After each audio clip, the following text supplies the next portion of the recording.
Hello students, in our last one video we have seen code of conduct and election procedure as well as functions of election commission and election commission. All those factors we have completed in our last one video. Today we have to start our last one point of this lesson, that is electoral reforms.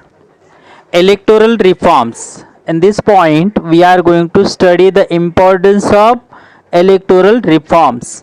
So why electoral reform is necessary, that we have to understand here in this point.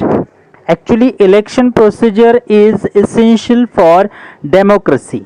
If we want healthy democratic system, or if we want good democratic system, then we have to conduct good elections and transparent and fair elections in our country. So far as for conducting free and fair elections, we have to improve our election procedure. So there are some electoral reforms. If we improve our election procedure, if we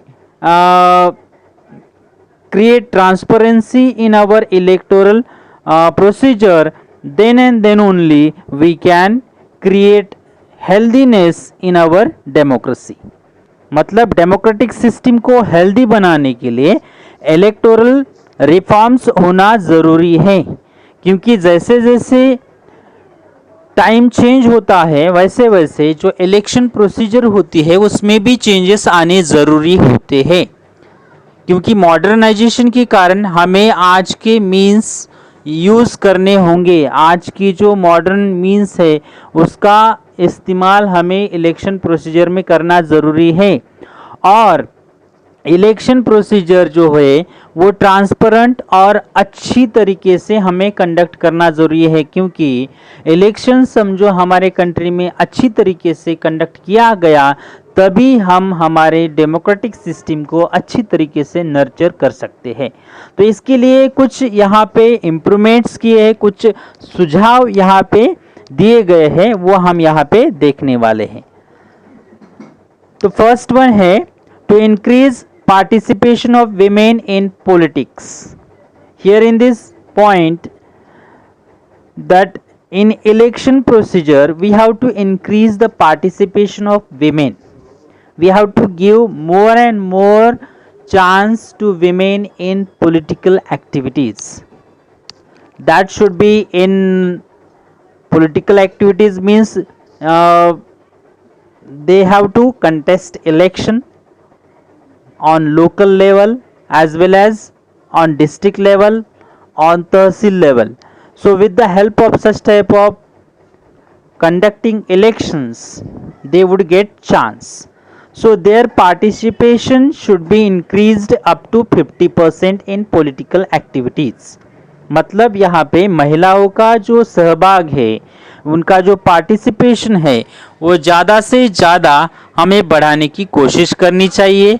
लगभग हमें 50% तक महिलाओं के लिए कुछ seats यहाँ पे हमें रिजर्व रखनी चाहिए। जो लोकल गवर्नमेंट बॉडीज़ है जैसे कि ग्राम पंचायत है, पंचायत समिति है, नगर परिषद है, यहाँ पे हमें महिलाओं के लिए 50% रिजर्वेशन देना चाहिए। या बाकी के कुछ एरियाज़ होते हैं कि वहाँ पे हमें महिलाओं का जो पार्टिसिपेशन है वो इंक्रीज करना होगा। दूसरा पॉइंट यहाँ पे हम देखेंगे, political parties should not give candidature to candidates having criminal background. Even political parties must follow some rules and regulation while giving their ticket to any candidate, because mostly political parties are giving ticket to such type of leaders who are criminals or their background is criminal. So such type of political background leaders should not conduct or should not contest election. They have to prohibit. So such type of steps we have to take. मतलब जो criminal background वाले जो नेता हैं, क्योंकि कुछ parties के माध्यम से क्या होता है कि उनको टिकट दिया जाता है और उनको इलेक्शन कंटेस्ट करवाया जाता है। तो ये जो पॉलिटिकल मतलब जो क्रिमिनल बैकग्राउंड वाले जो नेताएं होते हैं उनको इलेक्शन में नहीं आने देना चाहिए। Next one, the government should take care of election expenses to ensure that parties will not make misuse of money. Generally we see that many political parties, most of political parties, they misuse money while while the time of campaign of election they distribute money among the voters, even they distribute some household things among the voters. So such type of misuse of money they always do. So government must take all expenses of such type of campaign. मतलब government के माध्यम से जो election procedure होती है उस समय पे जो प्रचार होता है या जो कैंपेन होती है उसमें सब गवर्नमेंट खर्चा होना चाहिए। वहाँ पे पार्टीज अपना खर्चा नहीं कर सकती है। ऐसे कुछ रूल्स या ऐसे कुछ नियम बनाने चाहिए कि जिसके माध्यम से जो मिसयूज होता है पैसों का इलेक्शन के समय पे उनको बांटा जाता है पैसों को, तो ये जो मिसयूज होता है तो ऐसे मिसयूज को या माल प्रैक्टिसेस को रोका जा सकता है, जिसके कारण हम पैसों का सही इस्तेमाल कर सकते हैं। नेक्स्ट वन है, Representation of the People's Act should be amended so that candidates having criminal background would not be able to participate in elections. मतलब जो इलेक्शन प्रोसीजर होती है उसमें क्रिमिनल बैकग्राउंड वाले जो नेता होते हैं या लीडर होते हैं उनको कंप्लीटली उनको इलेक्शन कंटेस्ट करने का चांस ही नहीं देना चाहिए। तो ऐसे कुछ रूल्स हमें कुछ अमेंडमेंट करने चाहिए कि जिसके माध्यम से जो क्रिमिनल बैकग्राउंड वाले जो नेता हैं उनको पॉलिटिकल एक्टिविटीज में एंट्री नहीं मिलनी चाहिए। अभी हम नेक्स्ट वन पॉइंट देखेंगे, journey from ballot boxes to EVM machines. Actually हम देखते हैं कि आज का जो इलेक्शन है, आज का मतलब अभी दिस मॉडर्न टाइम का, तो वो बैलेट बॉक्सेस के अलावा मतलब जगह पे ईवीएम मशीन्स का यूज किया जाता है, क्योंकि हम 1951 से 52 का जो इलेक्शन मतलब फर्स्ट इलेक्शन हम देखेंगे तो उस समय पे इलेक्शन कमीशन को बहुत सारे प्रॉब्लम्स को फेस करना पड़ा था। उस समय पे स्टील के बॉक्सेस उन्होंने रखे थे और उन बॉक्सेस के ऊपर उन्होंने इलेक्शन के जो पार्टीज होती है उनके सिंबल्स उन्होंने चिपकाए थे और ब्लैंक पेपर के माध्यम से इलिटरेट वोटर्स को वहाँ पे वोट डालने के लिए उनको बोला गया था। तो इस तरीके का मतलब चैलेंज उन्होंने फेस किया था। लेकिन बैलेट बॉक्सेस में पेपर का वेस्ट होता है और बैलेट बॉक्सेस में जो पेपर डाले जाते हैं उनको काउंट करने में समय ज़्यादा लगता है। तो ये सब जो आउटडेटेड मीन्स है उनको थोड़ा सा चेंज करते हुए उनकी जगह पे ईवीएम मशीन का यूज़ होने लगा और ईवीएम मशीन का यूज़ जो है वो 1990 से शुरू हो गया। और इस ईवीएम मशीन के माध्यम से कोई भी पर्सन डायरेक्टली जाके किसी भी पेपर का इस्तेमाल न करते हुए अपना वोट कास्ट कर सकता है। इवन कुछ ऐसे वोटर्स होते हैं कि उनको उनकी कॉन्स्टिट्यूएंसी का कोई भी जो कैंडिडेट है वो पसंद नहीं होता है, तो ऐसे वोटर को एक वहाँ पे एक स्विच भी दिया जाता है, एक वहाँ पे एक बटन अवेलेबल किया गया है, उसका नाम है नोटा का। नोटा मतलब नन ऑफ द अबो, मतलब ऊपर में से कोई भी मुझे पसंद नहीं है। इस तरीके का एक बटन होता है, उसको हम दबा सकते हैं सॉरी। तो इस तरीके से हमें समझो कोई कैंडिडेट पसंद नहीं है तो उसके लिए भी ऑप्शन दिया गया है। इवन जो दिव्यांगा है मतलब जो ब्लाइंड पर्सन्स वगैरह है उनके लिए भी इस मशीन के माध्यम से वोट कास्ट किया जा सकता है। तो इस तरीके से एक नया इम्प्रूवमेंट यहाँ पे इलेक्शन के प्रोसीजर में आया हुआ देख सकते हैं।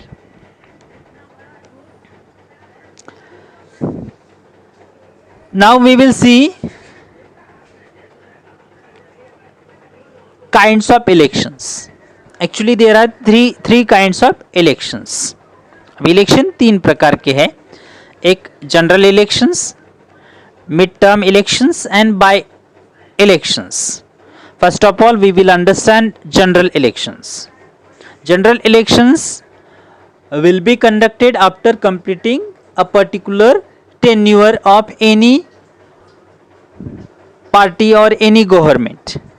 मतलब जो टेन्यूअर होता है, समझो लोकसभा है या विधानसभा है या फिर ग्राम पंचायत है, पंचायत समिति है, वहाँ पे जो सदस्य होते हैं उनका एक टेन्यूअर होता है और वो खत्म होने के बाद इलेक्शन कंटेस्ट किए जाते हैं। तो उस तरीके के इलेक्शन को जनरल इलेक्शन कहा जाता है। जनरली 5 सालों के बाद में इलेक्शन कंटेस्ट किए जाते हैं, क्योंकि 5 सालों का टेन्यूअर होता है। लोकसभा का जो टेन्यूअर होता है वो 5 सालों का होता है, विधानसभा का जो टेन्यूअर होता है वो 5 सालों का होता है। तो एक पर्टिकुलर टेन्यूअर के बाद में इलेक्शन जो कंटेस्ट होते हैं उसको जनरल इलेक्शंस कहा जाता है। मिड टर्म इलेक्शंस मतलब मिड टर्म, इसका जो अर्थ है उसके टाइटल में ही छुपा है। मतलब जो मिड में, मतलब बीच में ही लिए जाने वाले जो इलेक्शंस होते हैं उनको मिड टर्म इलेक्शंस कहा जाता है। अब ये क्यों लिए जाते हैं तो उसके अलग अलग रीजंस पाए जाते हैं। जैसे कि कोई मेजॉरिटी वाला गवर्नमेंट है और बीच में ही कोई सपोर्टिव पार्टी समझो अपना सपोर्ट विड्रॉ करती है, तो उस पॉलिटिकल पार्टी के पास उतनी सीट्स नहीं होती हैं कि वो पार्लियामेंट में, मतलब लोकसभा में या विधानसभा में अपना जो बहुमत है वो सिद्ध नहीं कर सकती है, तो उस गवर्नमेंट को नीचे आना पड़ता है।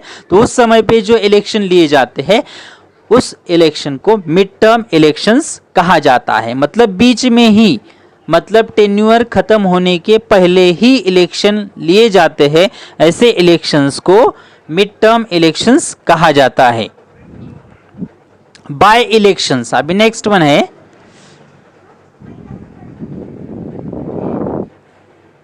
अभी बाय इलेक्शंस किसको कहा जाता है। तो अब कुछ सदस्य होते हैं कि वो पार्टी छोड़ के जाते हैं, या कुछ सदस्य होते हैं कि उनकी डेथ हो जाती है। तो ऐसे समय पे उनकी जो कॉन्स्टिट्यूएंसी होती है वो एम्प्टी होती है, मतलब उनकी जो सीट होती है वो एम्प्टी होती है। तो ऐसे कैंडिडेट्स की जो पार्टी छोड़ के चले गए हैं या डेथ हो चुके हैं, ऐसे मेंबर्स की जगह पे दोबारा जो इलेक्शन लिए जाते हैं, कंडक्ट किए जाते हैं, उस तरीके के इलेक्शन को बाय इलेक्शंस कहा जाता है। तो ये यहाँ पे तीनों इलेक्शंस हम देख सकते हैं। फर्स्ट वन जनरल इलेक्शंस, हमने देखा कि जनरल इलेक्शन लोकसभा, विधानसभा, ग्राम पंचायत, पंचायत समिति, ऐसे जो गवर्नमेंट बॉडीज है उनके इलेक्शंस लिए जाते हैं टेन्यूअर कंप्लीट होने के बाद। उसके बाद हमने देखा मिड टर्म इलेक्शंस, जो कि मिड टर्म मतलब बीच में ही टेन्यूअर खत्म होने के पहले ही समझो कोई पॉलिटिकल पार्टी सपोर्ट विड्रॉ करती है तो इलेक्शन लिए जाते हैं, ऐसे इलेक्शंस को मिड टर्म इलेक्शंस कहा जाता है। नेक्स्ट वन है बाय इलेक्शंस, मतलब कोई लीडर जो कि डेथ हो चुका है या पॉलिटिकल पार्टी छोड़ के चला गया है, तो ऐसे पॉलिटिकल लीडर के जगह पे फिर से इलेक्शंस, री इलेक्शंस लिए जाते हैं, तो ऐसे इलेक्शंस को यहाँ पे बाय इलेक्शंस कहा जाता है। अब यहाँ पे हम एक चीज देख सकते हैं, और एक इलेक्शन प्रोसीजर में जो इम्प्रूव हो चुका है उसका इंफॉर्मेशन यहाँ पे हमारे स्क्रीन के ऊपर दिया गया है। Election commission established an expert committee on 8th October 2010. It was decided to add a new facility, मतलब एक कमेटी इस्टेब्लिश की थी कमीशन, इलेक्शन कमीशन के माध्यम से, और ये कमेटी 8 अक्टूबर 2010 को इस्टेब्लिश की थी और इस कमेटी ने एक नई फैसिलिटी ऐड करने का सुझाव जो ईवीएम मशीन है उसमें दिया था। अब ये क्या सुझाव दिया था, तो voter verified paper audit trail, मतलब जब कोई वोटर किसी पॉलिटिकल पार्टी को वोट कास्ट करता है तब उसको वेरीफाइड होना चाहिए कि वो सही में उस पार्टी को वोट दे रहा है, मतलब उसी पार्टी को वो वोट जा रहा है कि नहीं जा रहा है। ये वेरीफाई करने के लिए उसके पास कोई भी ऑप्शन नहीं था, लेकिन ये सुविधा ऐड करने से उसको स्क्रीन के ऊपर नीचे मशीन होती है और उस मशीन के ऊपर पिक्चर आता है उस पॉलिटिकल पार्टी का, मतलब पॉलिटिकल पार्टी का सिंबल आ जाता है, तो वो वेरीफाइड होता है कि उसने जो वोट कास्ट किया है वो उसी पार्टी को चला गया है। तो ये यहाँ पे ईवीएम मशीन में ऐड करने का सुझाव इस कमीशन के माध्यम से दिया गया। All political parties supported this. Because of this facility, the voters can verify whether the vote cast is registered properly. मतलब सभी पॉलिटिकल पार्टीज ने इसको सपोर्ट किया, क्योंकि जो माल प्रैक्टिसेस की जाती है या होती है इलेक्शन के समय पे, उसको रोकने के लिए इसका बहुत अच्छी तरीके से यूज़ हो सकता है। तो यहाँ हमने इलेक्शन कमीशन के फंक्शंस, उसके अलावा जो कोड ऑफ कंडक्ट है उसके बारे में जानकारी ली, इलेक्शन प्रोसीजर के बारे में जानकारी ली, इलेक्टोरल रिफॉर्म्स के बारे में जानकारी ली, और जो ईवीएम मशीन, मतलब जो बैलेट पेपर से ईवीएम मशीन कैसे आ गई, वो सब प्रोसीजर्स हमने मतलब लर्न किए हैं। तो इसमें कोई प्रॉब्लम है तो आप मैसेज करके पूछ सकते हैं। Thank you.